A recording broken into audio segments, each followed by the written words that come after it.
क्या बोलोगे? किसकी प्रतिमा है? भगवान की है ना? कौन से भगवान बोलोगे? चिन्ह देख के क्या बोलोगे? कौन से भगवान है? महावीर भगवान। समझ में आ रहा? अभी प्रतिष्ठित नहीं हुई मूर्ति, लेकिन फिर भी वह प्रतिमा भगवान की है। जयपुर जाते हो, क्या लेने जा रहे हो? पत्थर लेने जा रहे हैं? भगवान किसकी मूर्ति लेके आए? भगवान की मूर्ति। जिनबिंब, समझ में आ रहा? जिनेंद्र भगवान का बिंब है, जिनेंद्र भगवान की प्रतिमा है। अभी पंच कल्याणक हुआ नहीं है, लेकिन फिर भी वो क्या है? अभी राजा सैनिक जन्म नहीं लिया, गर्भ में नहीं आए, फिर भी भविष्य काल के वो क्या है? भगवान है या नहीं? भगवान तो वो है ही ना। तुम्हारे बनाने से वो भगवान बनेंगे या तुम्हारे नहीं बनाने से उनकी भगवत्ता में कोई फर्क आने वाला नहीं है ना। भगवान तो वो थे, हैं और रहेंगे। वो प्रतिमा भगवान ही है, फिर पंच कल्याणक की क्या जरूरत? जब मान लिया ना कि ये भगवान है। स्थापना निक्षेप किसको बोलते हैं? ये वह है, ऐसी मान्यता को स्थापना निक्षेप बोलते हैं। साक्षात दो प्रकार के जिनेंद्र होते हैं, एक साक्षात जिन और एक स्थापना जिन।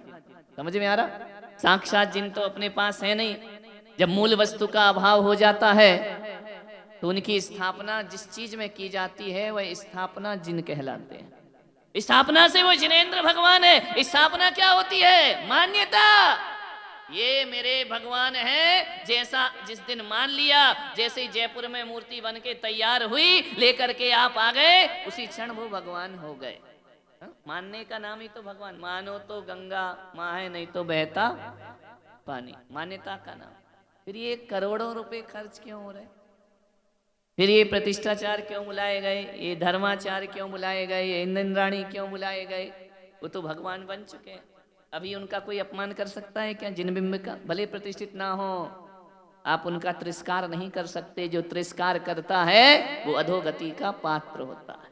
समझ में आ रहा? भले पंच कल्याणक नहीं हो तो भी कल देखना जुलूस में जाएंगे, सम्मान के साथ जाएंगे कि अपमान के साथ? पत्थर बना के ले जाओगे या भगवान बना के? क्या बना के ले जाओगे?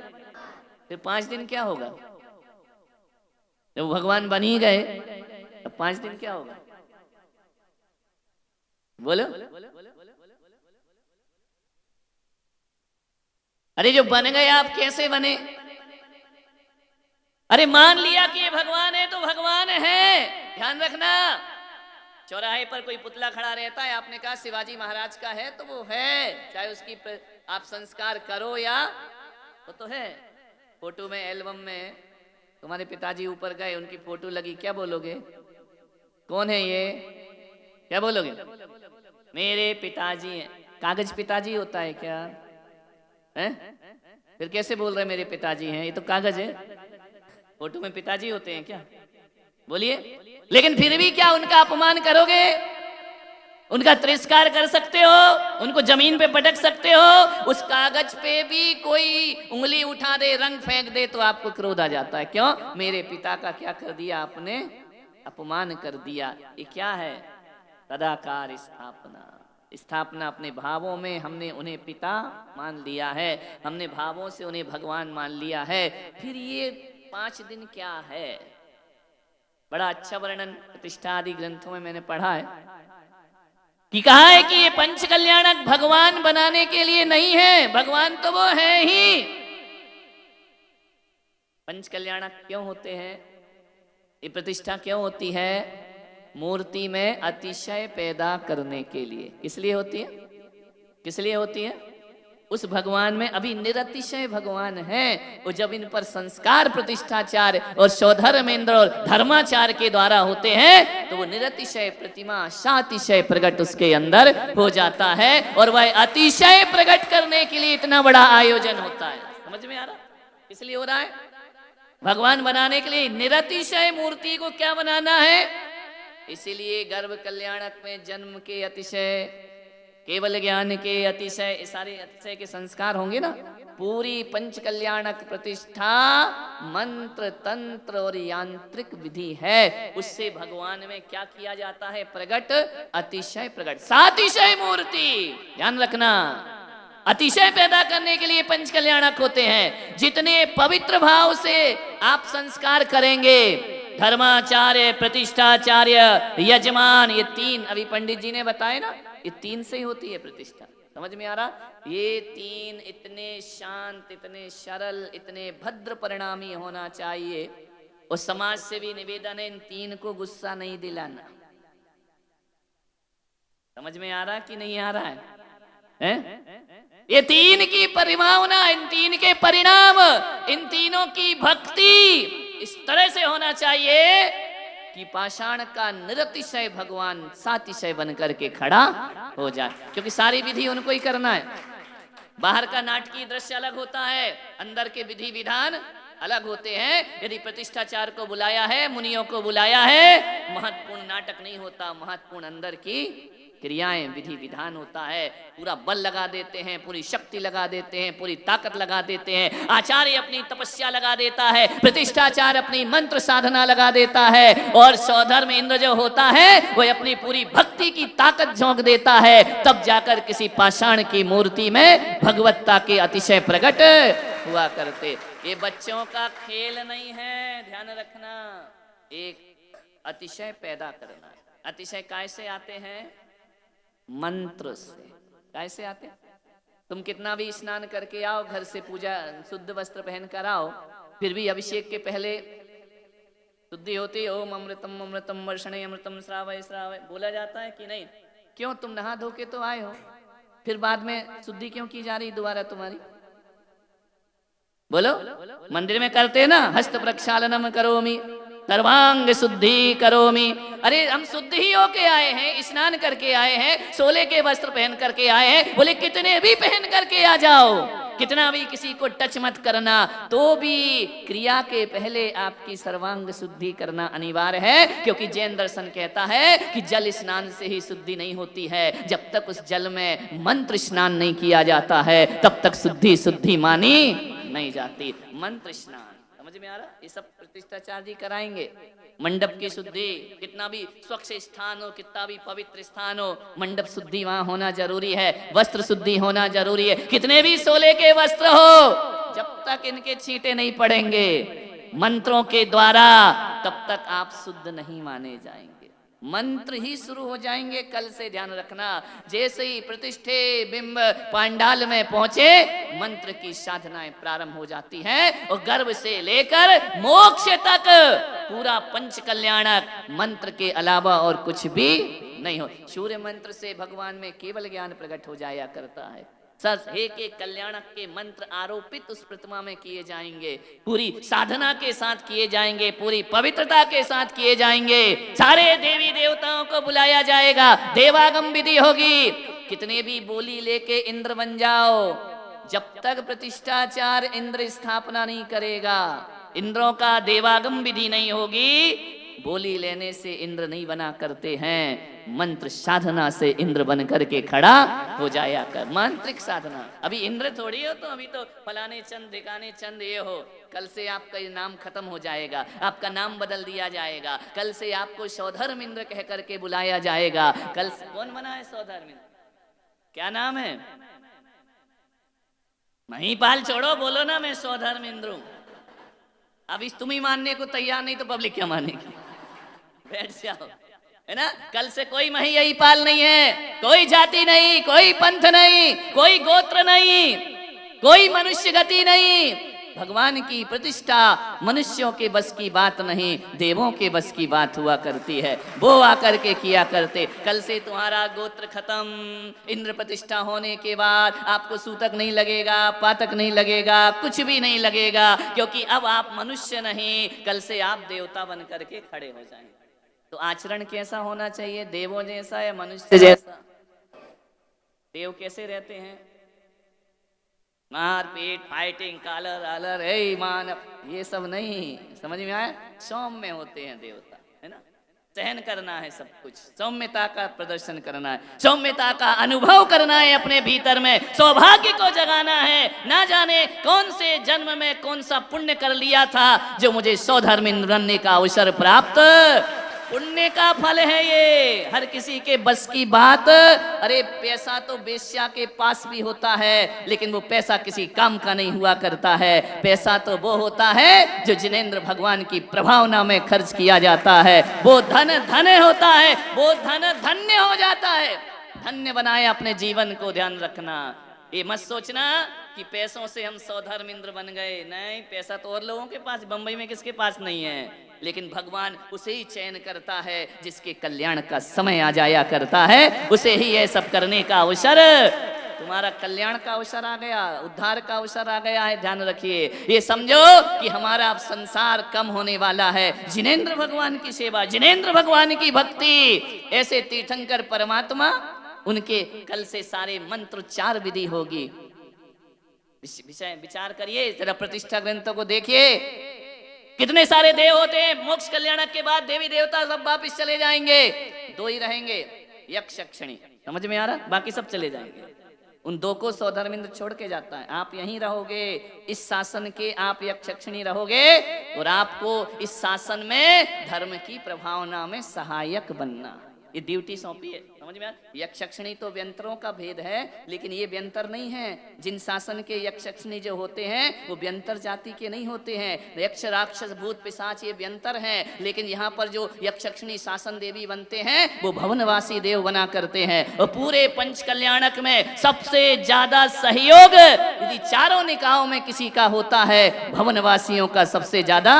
सारे देव भवनवासी होते हैं अधिकतर, ध्यान रखना। ये भवनवासी देव हैं, ये यक्ष जाति के देव नहीं है, इन्हें यक्ष पद दिया गया है। किसने दिया है? सौधर्म इंद्र ने दिया है। आप इन शासन की, क्योंकि सौधर्म इंद्र मोक्ष जाने के बाद कहता है अब मैं तो आऊंगा नहीं धरती पर, भगवान तो साक्षात मोक्ष चले गए, इनका शासन चलता रहेगा। इस शासन के रक्षक कौन होंगे? इस शासन में भगवान की पूजा कौन करेगा? इस शासन में भगवान की भक्ति कौन करेगा? इनका अतिशय कौन फैलाएगा?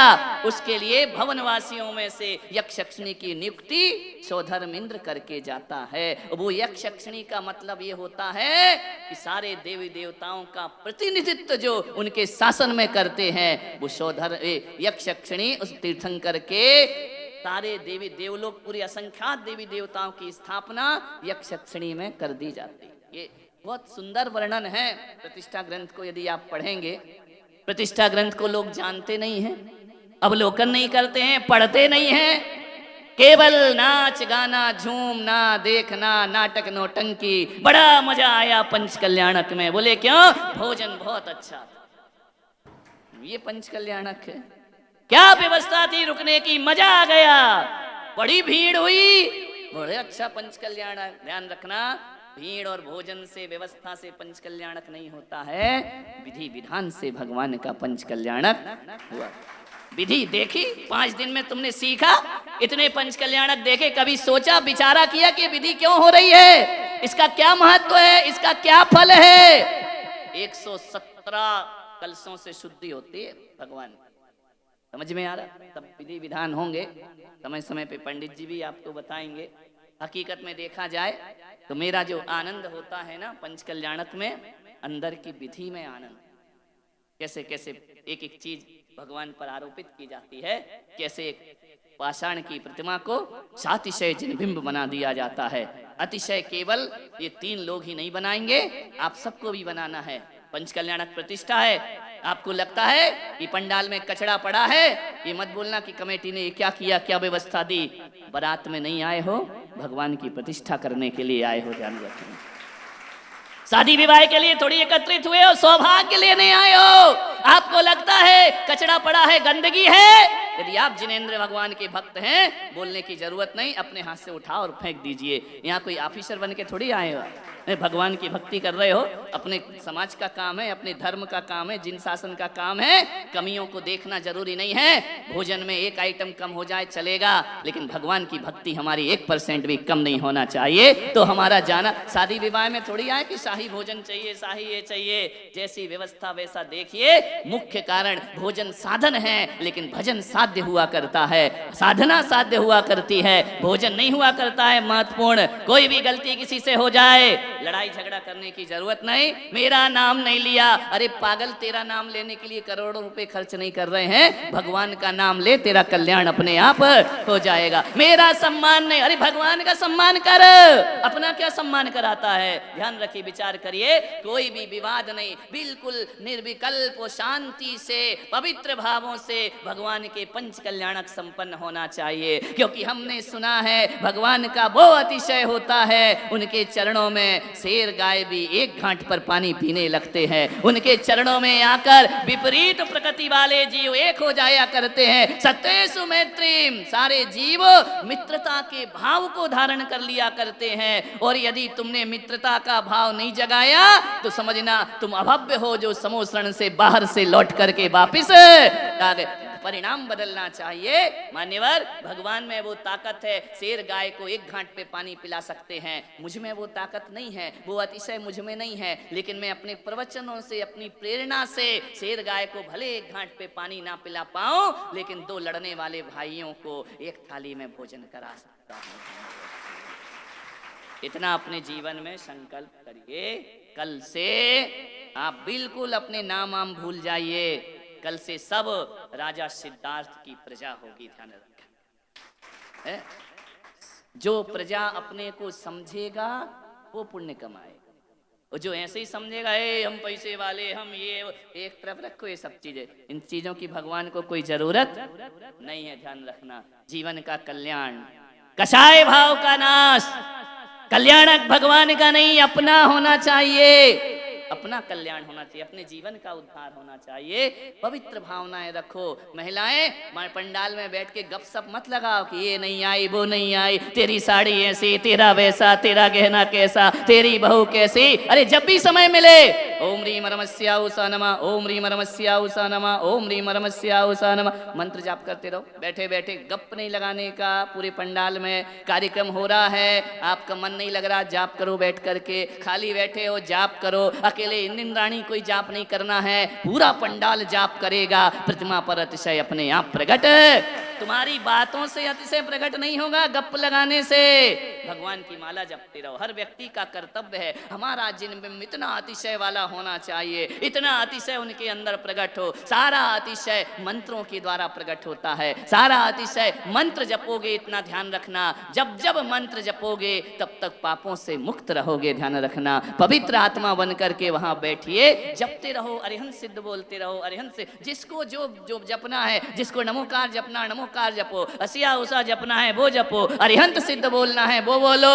मुख से जब भी निकले 5 दिन जिनेंद्र भगवान का नाम निकलना चाहिए। यहाँ वहां की बातों में अपने मन को मत लगाइए, और सबका कल्याण हो, सबका उद्धार हो, सबके अंदर मैत्री भाव जगे। ये 16 कारण भावना का एक अंग है। ध्यान रखना, जो सबके कल्याण की बात करते हैं वो तीर्थंकर बनकर के पैदा हुआ करते हैं। जो कहते केवल मेरा कल्याण हो वो तीर्थंकर कभी नहीं बना करते हैं। सारे जगत का उद्धार, ये सारे भोले प्राणी संसार में भटक रहे हैं, ये कषायों के वशीभूत होकर भटक रहे हैं, ये मिथ्यात के वशीभूत होकर के भटक रहे हैं, ये राग देश में रहकर संसार का प्राणी जन्म मरण कर रहा है। उस समय यही भावना भाव, हे भगवान मेरे साथ साथ इन सबको भी बोधि समाधि की प्राप्ति हो, सब भगवान बने। ऐसी भावनाएं जो भाते हैं वो तीर्थंकर प्रकृति का बंद किया करते हैं। ऐसे महान तीर्थंकर जिनके कल से वाह चरित्र अंतरंग चरित्र, बहिरंग सम्यक्त के गुण और अंतरंग गुण सब अपने को वहां पर देखने को मिलेगा। बाह्य संपदा और अंतरंग की संपदा भगवान की, ऐसी 2-2 संपदाएं लेकर के बहिरंग और अंतरंग लक्ष्मी के स्वामी हमारे तीर्थंकर भगवान। एक बात याद रखना अपने जिंदगी में, ये सौभाग्य है कि हमारा जन्म ऐसे तीर्थंकर के वंश में हुआ है। ये हमारा सौभाग्य हर किसी को नहीं मिलता है।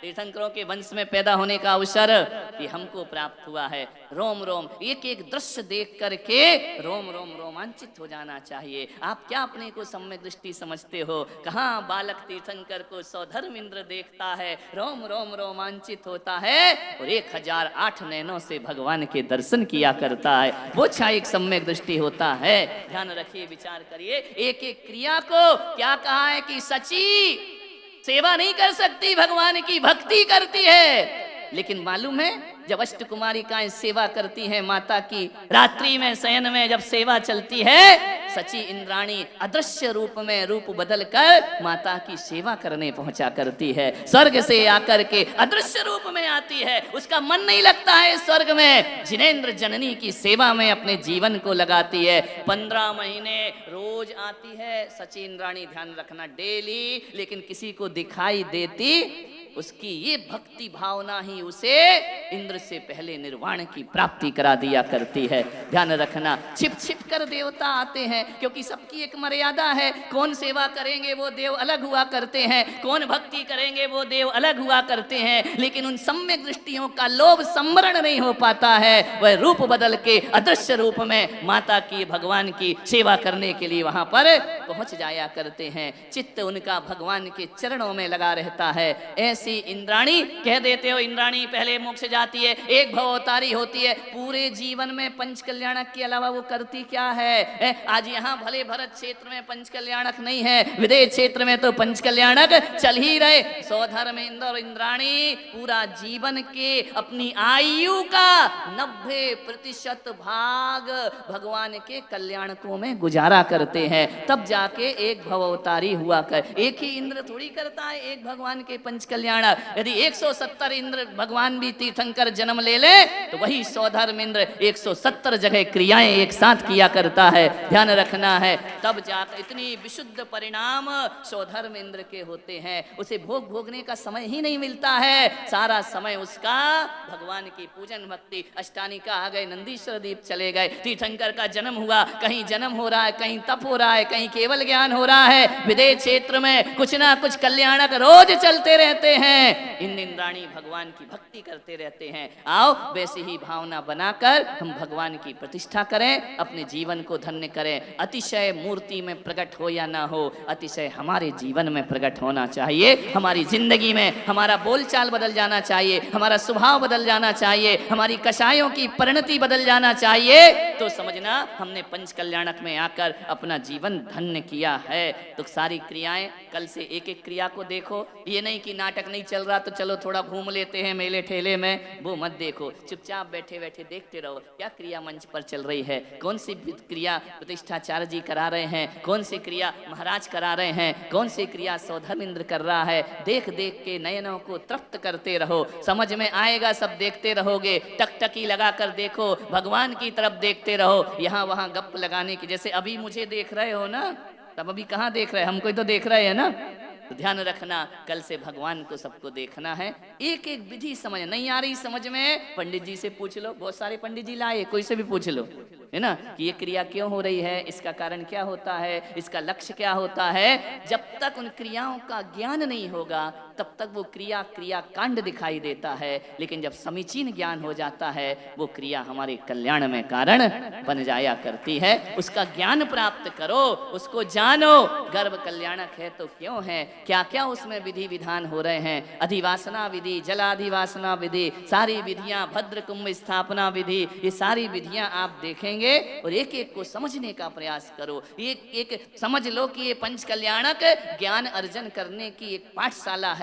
पाठशाला ही नहीं है, मैं पुलक सागर तो इतना कहता हूँ, पंच कल्याणक मंडप में जब आप पहुंचोगे वो महोत्सव का मंडप नहीं है, वहां इंसान को इंसान और भगवान बनाने की एक प्रयोगशाला वहां पर होगी। आप वैसा अनुभव करें, महसूस करें तो आपके कर्मों की नजरा होगी। मैं तो पंच कल्याणक में मंडप में जब पहुंचता हूँ मेरी परिणति, मेरे भाव अलग हो जाते हैं। ऐसा लगता है कि साक्षात हमारा सौभाग्य नहीं कि हमने उन्हें देखा हो, लेकिन स्थापना जिन भी हमें साक्षात जिनका अनुभव करा दिया करते हैं। ऐसा करके आप उसका अनुभव लीजिए। सभी लोग आइए, सारे बहानेबाजी छोड़ो कि बच्चा स्कूल जा रहा और ये जा रहा, वो सब छोड़ो। शादी विवाह में कैसे एडजस्टमेंट करते हो, 5 दिन एडजस्टमेंट करता है, पूरे दिन पंडाल फुल रहना चाहिए। भोजन तो है ही, मांगीलाल जी है कि नहीं, भोजन फ्री है ना, तो अब काय को घर जा रहे हैं फोकट में। विचार करिए, 5 दिन आपके घर के चूल्हे नहीं जलना चाहिए, जलाना है तो आस्था के दिए जलाओ, तुम्हारा पंच कल्याणक मनाना सार्थक हो जाएगा। व्यापार बिजनेस सब छोड़ दो, जिंदगी भर कमाना है। 5 दिन का जो घाटा लगेगा ना, भगवान 5 दिन में आपका पूरा कर देगा आने वाले समय में, ध्यान रखिए। लेकिन कोई टेंशन नहीं, पंडाल हमेशा भरा रहे, हरा भरा रहे, पूरे आनंद के साथ हम पंच कल्याणक करेंगे। तो कल 8 बजे हम यहाँ से मंदिर की तरफ जाएंगे और वहाँ से जुलूस चलेगा और मुख्य पंडाल की तरफ। फिर हम लोग 5 दिन वहीं पर रहेंगे, तुमको भी वहीं रहना है, कहीं आना जाना नहीं है, भगवान के होके रहना है। आप सबने सुना, अनुग्रहित हूँ। जय।